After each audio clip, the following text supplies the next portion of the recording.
So why do you have anxiety? Foods that make you nervous, make you anxious, make you wired, make you weird. Number one, get off social media. We're too connected, we're too wired. Well, sure, but it's your brain. Well, mostly. Let me explain. Let's start with the big picture, your nervous system. Aha, a nervous system to make us nervous. Just great. What up, friend? Welcome to the Hey, Anxiety Channel. In your central nervous system, that's your brain and your spinal cord. This is where everything starts. So let's look at your brain. This little guy right here, that's your amygdala. It acts like a smoke detector for danger. It's always watching and deciding if things are safe or if they're scary. It'll sound the alarm the second it senses something might be wrong. And your hippocampus is right here. It's this seahorse looking guy. I wonder if somebody thought it looked like a hippo. But anyway, it's your memory album. It's always taking little snapshots and filing them away for later. When the smoke alarm goes off, it's going to use those little snapshots to decide if it's just burnt toast or if this is a full-blown house fire. Then we have your prefrontal cortex. We'll call it the PFC for short. It's the front of the front part of your brain. It's the part that helps you make a good plan. And it's the fire chief. So you could have an overly sensitive smoke detector, a scary snapshot in your memory album, or maybe your fire chief just keeps showing up with the big truck to hose down birthday candles. And real quick, let's talk about the autonomic nervous system.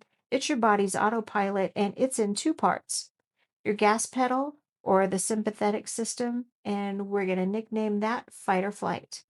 And your brake pedal, or the parasympathetic system. Its nickname is rest and digest. If you're stressed for a long time, your brain can get stuck with its foot on the gas pedal.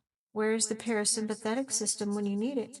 Hello. So here's how it all works together. This is what anxiety actually is in the brain.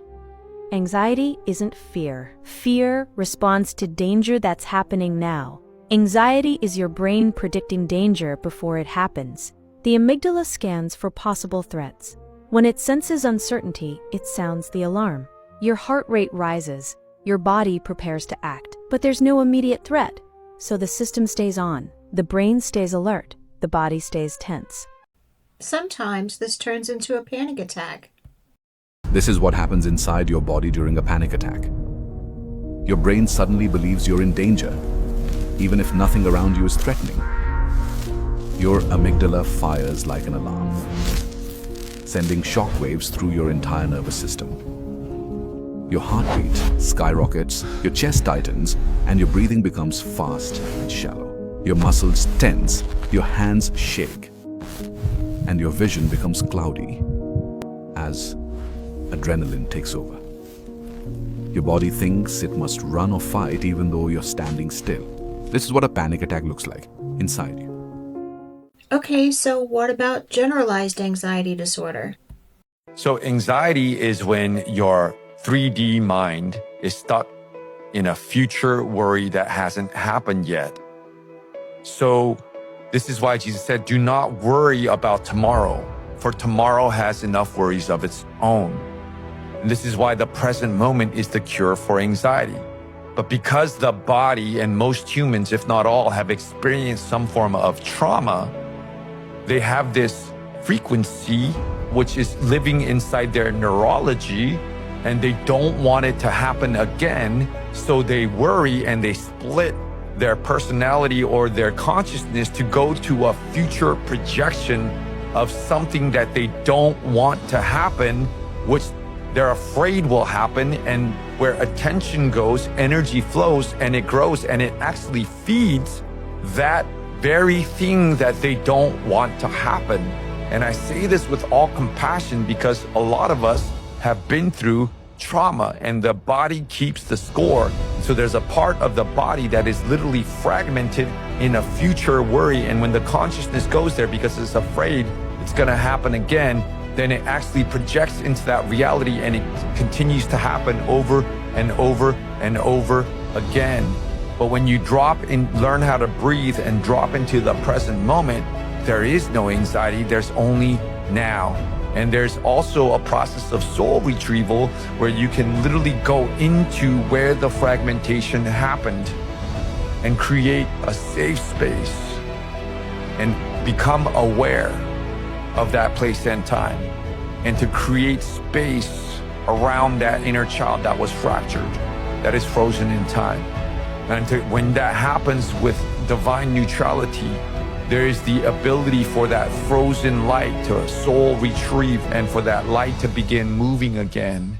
And one by one, we retrieve these aspects of ourself that were traumatized or split, fragmented in time, and we come back into wholeness. And when we are simply in the present moment, at one with all, unattached to anything, we collapse space and time. People talk about anxiety, but an anxiety disorder starts when you get these mad symptoms, intrusive thoughts, and you just don't feel like you used to.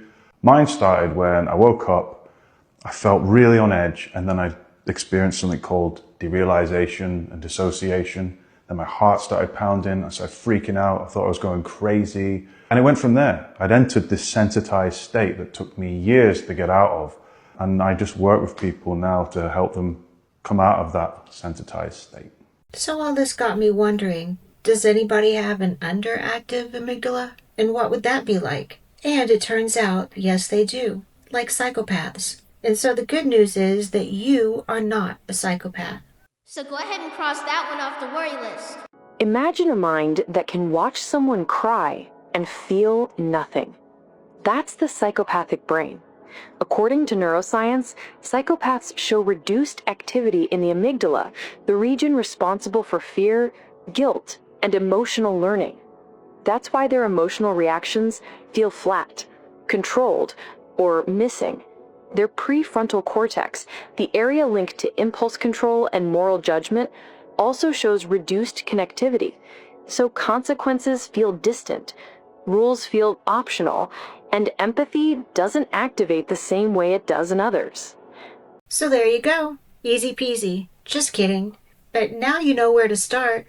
Anxiety is the most common mental health condition in the world. You're not alone. We are legions. Around 350 million, in fact. And we're probably alive today thanks to cautious ancestors.